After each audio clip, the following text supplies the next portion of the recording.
বলছি আপনি টানা 4বার পূর্ব মেদিনীপুর জেলা কমিটির সম্পাদক নির্বাচিত হলেন, কি বলবেন? সম্প্রতি হয়েছেন আপনি। হ্যাঁ, আমি 4বার সম্পাদক হলাম। তো সেই সম্পাদক হওয়ার গুরু দায়িত্ব সম্মেলন থেকে আমাকে দিয়েছে, এবং সেই রাজ্য সেটাকে অনুমোদনও করেছে। চিরস্থায়ী কিছু নয়। আমি যদি মনে করি যে আমার বিকল্প কেউ তৈরি হয়ে গেছে, তাকে দিয়ে আমি পরবর্তী প্রজন্মের হাতে তুলে দিয়ে আমি অব্যাহতি নিতে পারি। বলছি আপনার কাছে এই যে সম্পাদক হওয়াটা কতটা গুরুত্বপূর্ণ বলে মনে হচ্ছে বর্তমান রাজনৈতিক প্রেক্ষাপটে পূর্ব মেদিনীপুর জেলার ক্ষেত্রে? আমার কাছে নয়, পার্টির কাছে মনে হয়েছে যে এই মুহূর্তে হয়তো নতুন কাউকে দিলে তার বুঝতে বা তার শিখতে, তার পরিপালন করতে, যেহেতু 26 সালে নির্বাচন আছে, হয়তো অসুবিধা হবে বলেই রাজ্য পার্টির অনুমোদন এবং জেলা কমিটির সর্বসম্মত অনুমোদন দিয়েছে।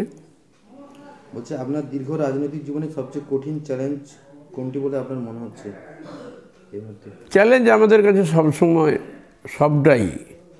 হ্যাঁ, এখন যেটা চ্যালেঞ্জ যে বিজেপির তৃণমূল সম্পর্কে পশ্চিমবাংলার মানুষ জানে, কিন্তু আমাদের কিছু বাম মনস্ক মানুষ মনে করছে বিজেপিকে নিয়ে তৃণমূলকে হারানো যাবে। এইটা এখন অনেকটা অভয়াকাণ্ডের পরে বা সেটিং তত্ত্ব যে বিজেপির সঙ্গে তৃণমূলের আছে, এটা রাজ্যবাসী প্রায় সমস্ত স্তরে জেনে গেছে। আগামী দিনে বিজেপিকে এবং তৃণমূলকে, দুই শক্তিকে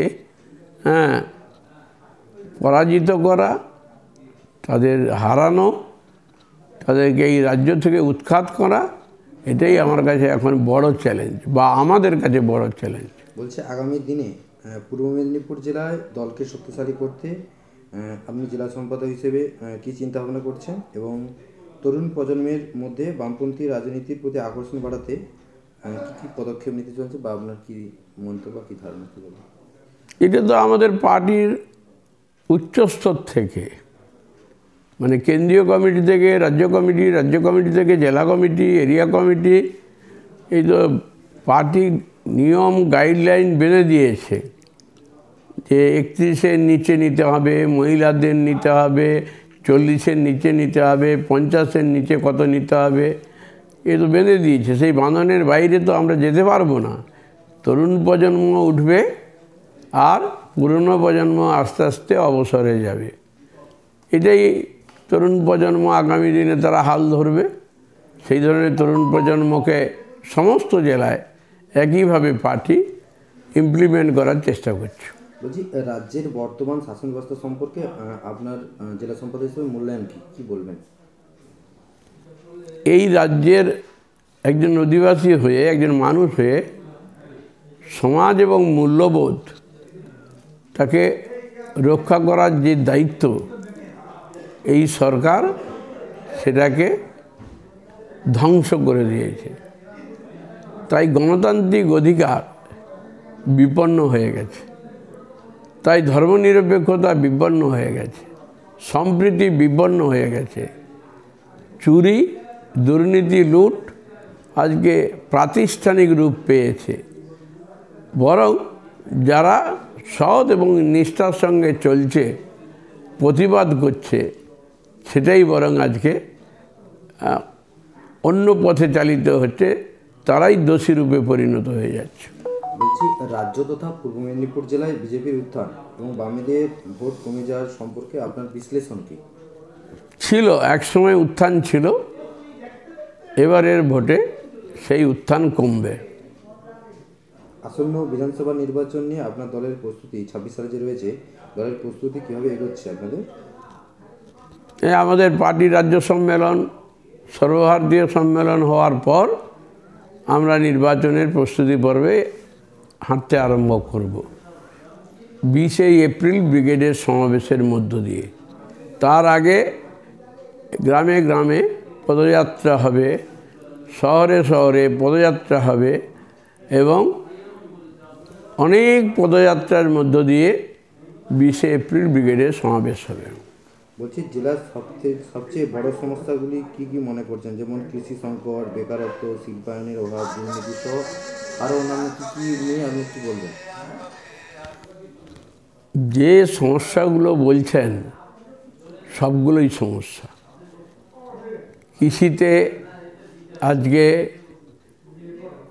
সরকার নির্ধারিত মূল্যে ধান কিনছে না কৃষকের কাছ থেকে। মিল মালিকরা ধান কিনছে এবং সেটা কিষাণ মান্ডিতে বিক্রি করছে। কৃষক ধানের দাম পাচ্ছে না এবং ফোড়েরা দামটাকে লুটে নিচ্ছে এবং মূল্যবৃদ্ধি এমন জায়গায় গেছে যে মানুষের নাগালের বাইরে চলে গেছে। এক শ্রেণীর মানুষ আজকে অনাহারে অর্ধাহারে আছে। এরকম পরিস্থিতিতে লড়াই আন্দোলন সংগ্রাম ছাড়া এর বিকল্প কিছু নেই। বলছি, বামফ্রন্ট সরকার থাকা অবস্থায় পূর্ব মেদিনীপুরে যেসব উন্নয়নমূলক কাজ করা হয়েছিল আপনাদের সময়, তার কতটুকু এখনও টিকে আছে বলে আপনি মনে করেন? সবটাই আছে। ও তো নীল সাদা রং করে পরিবর্তন করার চেষ্টা করছে। এই যে আমরা সম্মেলন করলাম পাঁশকুড়ায়, ওই হলটা তো আমাদের বামফ্রন্ট সরকারের আমলে। পরে হলদিয়া ডেভেলপমেন্ট অথরিটি রং করে দিয়ে তাদের বোর্ড লাগিয়ে দিয়েছে। আপনি কি মনে করেন ভবিষ্যতে সিপিআইএম আবার পশ্চিমবঙ্গে ক্ষমতায় আসতে পারে?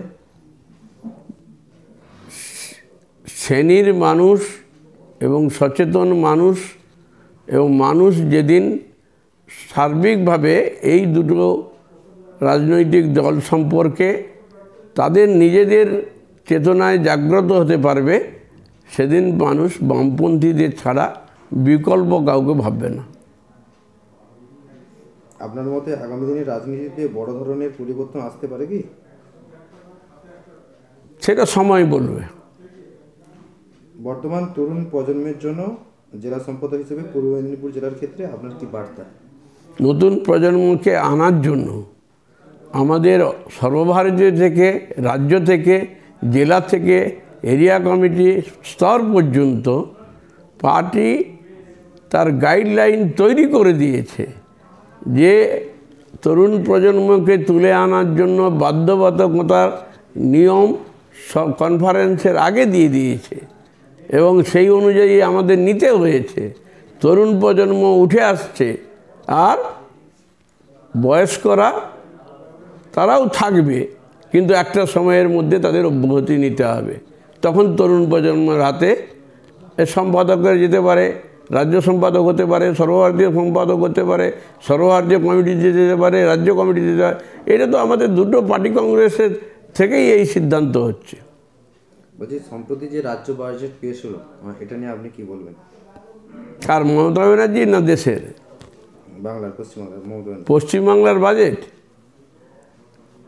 ও বাজেটের কথা বলতে হয় যে ওটা ভাঁওতা, মিথ্যা প্রতিশ্রুতি বাজেট। আগামী দিনে মানুষকে লোভ দেখাচ্ছে, লালিপপ দেখাচ্ছে, বাস্তবে তার রূপায়িত হবে না।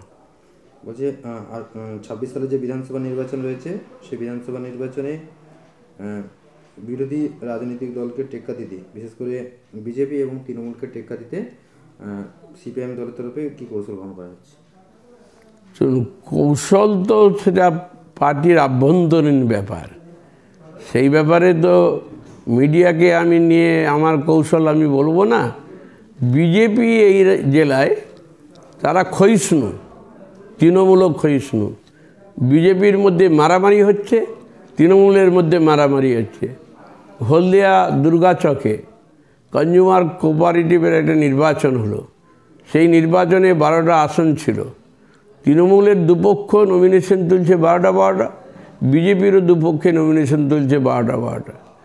আমরা 14টা নমিনেশন তুলেছিলাম, 14টা নমিনেশন তুলে জমা দিয়েছিলাম। পরের দিন 12টা পর্যন্ত নমিনেশন জমা দেওয়া শেষ ডেট ছিল। তৃণমূল বিজেপি কেউ নমিনেশন দিতে পারেনি, বিনা প্রতিদ্বন্দ্বিতায় আমরা জিতেছি। বলছি 2026 সালে বিধানসভা নির্বাচনে আপনারা কি বামেদের সাথে কংগ্রেসের জোট হচ্ছে, বামফ্রন্টের সাথে? সেটা আমাদের পার্টির, কংগ্রেস আছে, সর্বভারতীয় পার্টি আছে। আমাদের যে অতীতের সিদ্ধান্ত যে বাম, বৃহত্তর বাম, গণতান্ত্রিক প্রগতিশীল শক্তিকে নিয়ে আমরা তৃণমূল বিজেপিকে হারানোর জন্য যে লড়াই, সেই লড়াই এখনও অব্যাহত আছে।